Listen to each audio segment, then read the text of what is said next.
All right. Hey there, all you awesome people. Welcome back to Kinda Fast Games. This time, we are revisiting the coveted Super Mario World.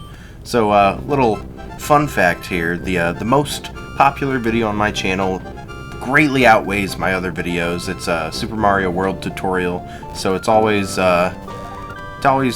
great to come back to those roots, you know, and revisit this game. So we're trying to beat the game as quickly as possible. I think we're gonna do it in like something like 11 exits, which we take a special route for that. And this being Kinda Fast Games, we're not going to be doing exactly these speed strats that are saving frames a piece. We're just going to try to beat the game as quickly as possible based on what I know. And that'll mean taking a route, but not exactly doing it the quickest possible way. I am just human, and I don't spend a lot of time speedrunning, so that's kind of the nature of these Kinda Fast game routes. That was the first world there. Nothing too special. We just tried to run to the right as quickly as possible. In this one, you're really supposed to get P-speed, which is what I'm going to try to start off doing here. But I didn't get that speed, so I ditched the Yoshi, and we can reacquire one here. But you are really able to do this level very quickly, but you have to time your jumps and jump the correct heights. You have to know all that stuff ahead of time, basically. So I have not learned that route, and that's why we kind of coast this one out. Just so you know, the nature of this video will be mostly me commentating over the route that we take and what improvements could be made, and why we do things a certain way. We might go on a few tangents here and there. Speaking of tangents, when I tried to run this game, I was trying to use, throw it up on screen, alright? PDP, I think, controller. This is a like $25 controller from eBay. It's crap. Alright, don't buy it. Okay, if you're yeah, I got scared by that thing there, as you can see. Don't buy that controller. Alright, do yourself a favor. Buy yourself a slightly better one if you're going for a controller. It's a waste of money. Basically, it uses micro USB, which can really, hey, nice win. Can really give you a lot of trouble with connection issues, and also it would disconnect at random times, and especially didn't work with the emulator that I'm using. So just get a nicer controller than that one. I was gonna call it out. It gave me a lot of problems. Alright, we're on to the castle. This one, it is obviously not optimized like the entire rest of the run, but we're doing the best we can. Kind of just trying to run to the right as fast as we can. At this point in the run, I usually try to have a fire flower on me, but we passed it in the level before this. So I'm gonna be looking at trying to get that fire flower in this room. There we go. Another fun fact is those little things that hop down from the ceiling. Don't really have to worry about them as long as you're pushing the screen to the right, and the screen speeds up a little bit if you push it to the right. You can get that on the first cycle as long as you have the fire flower, or if you're just really good at jumping on his head, which I am not. But yeah, I was telling my dog about that, about how I got it on the first cycle. I was pretty proud of that. I don't do that too often. By the way, this run, roller coaster of emotions. I'm feeling okay at this point in the run. If you saw my face when we started, I was a little disconcerted, a little down in the dumps, and that's because the run before this really tanked. I might throw in a little clip of that, but I died at a really stupid time on that last one. Alright, so this is where the run gets funky. It's a linear path in the first world, but here we want to get all the secret exits for the rest of the run. Did a little recovery on the cloud blocks there. But yeah, I mean, if you... Alright, it looks like I'm intently looking into the camera, but I assure you, I'm just looking at the top of my screen and the camera's just above it. So, yeah, that's kind of awkward. If you have a cape, the best thing to do in most of these levels is fly over the level. I say that, and then we have a water level here that you can't fly over, and then a ghost level after that you can't fly over. Come to think of it, you don't really fly over any other levels. Never mind. But, yeah. This one, those fish can be really annoying, so I usually go out of my way to kill them. That can kind of throw off your other sections here. I really want to keep the cape power up through this room. It helps with the ghost house a little bit coming up.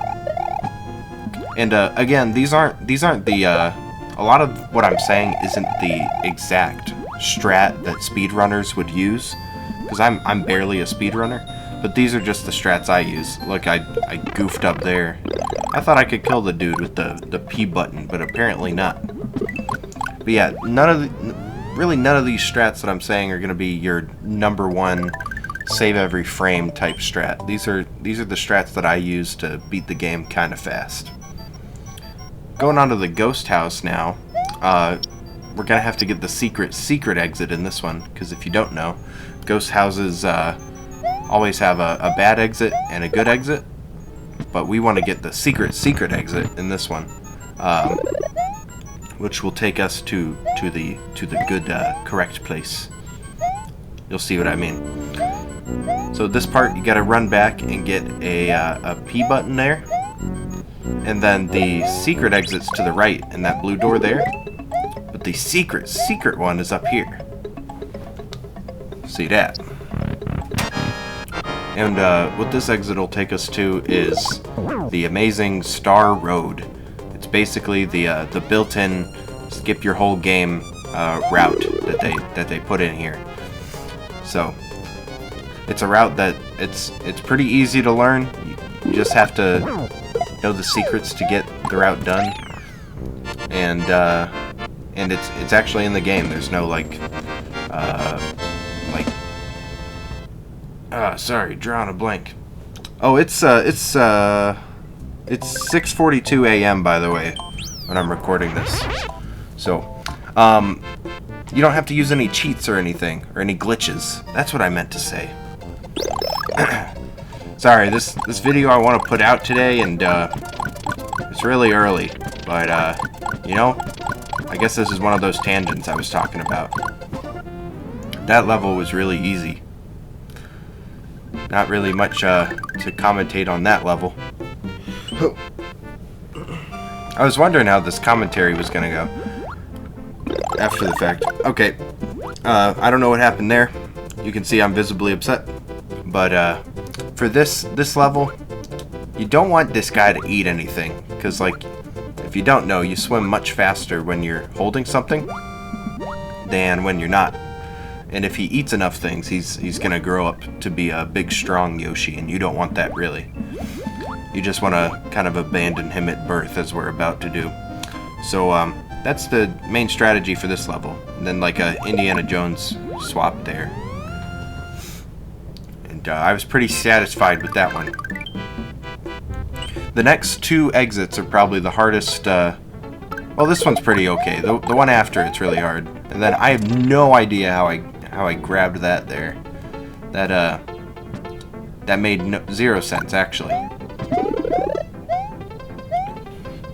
Two pretty good jumps there, and at this point, I was feeling pretty. I was getting a little flutteries. I had to focus in on this level because this is the hardest exit in the run, in my opinion. But what was I saying?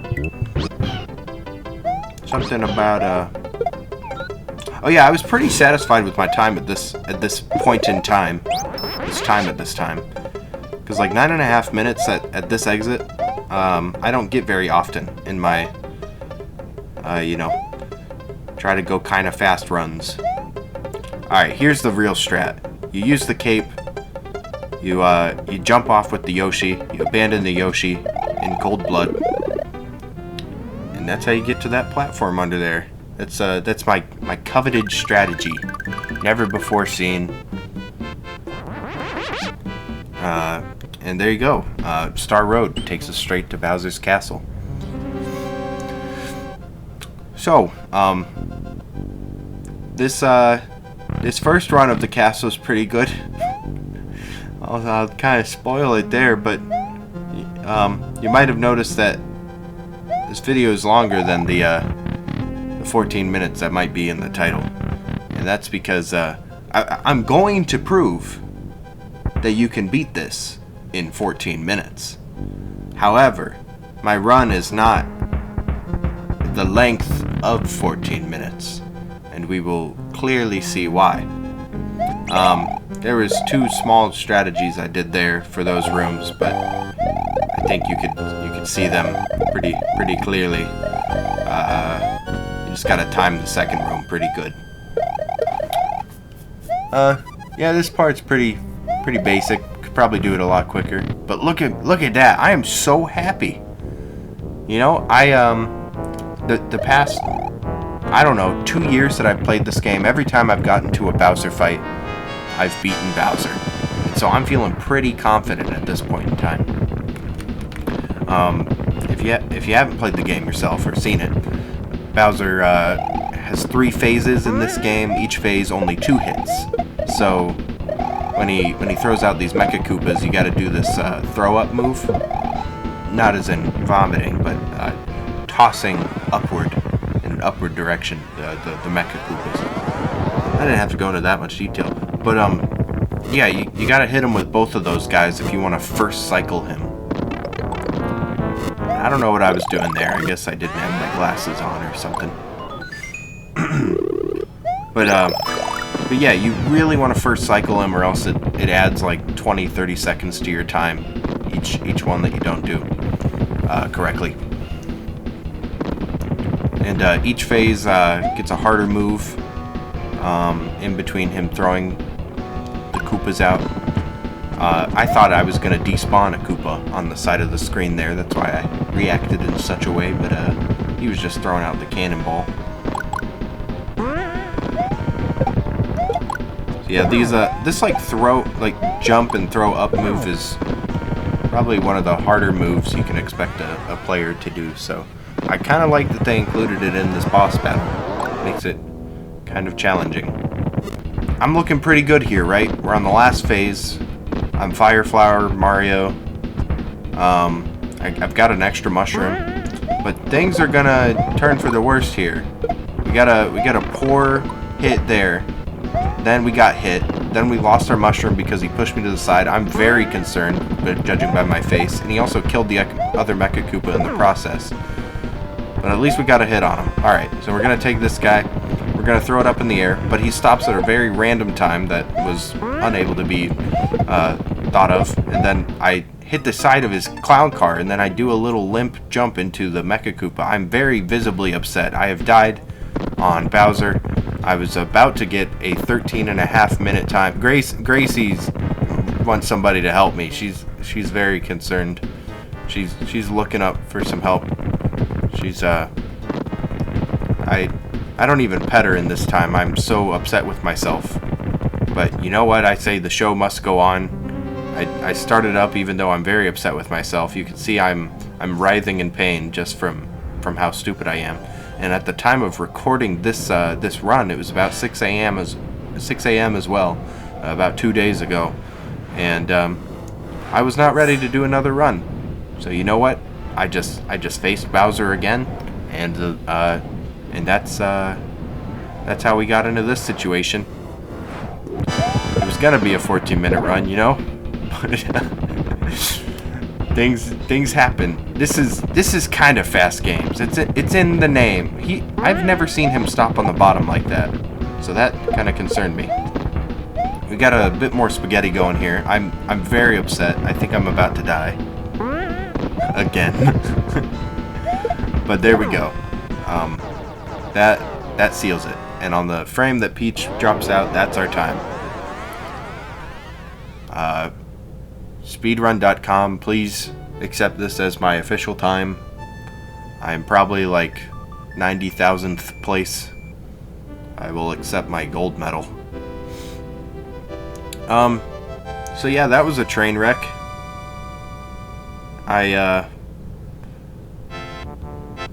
guess that's our speed run, huh? Yeah, what do I say? You know, this is kind of fast games. We did the game kind of fast. We did a normal route, no glitches, and Gracie helped us celebrate. She picked us up when we were feeling our worst, when we died to Bowser the first time. But you know what? We still did it.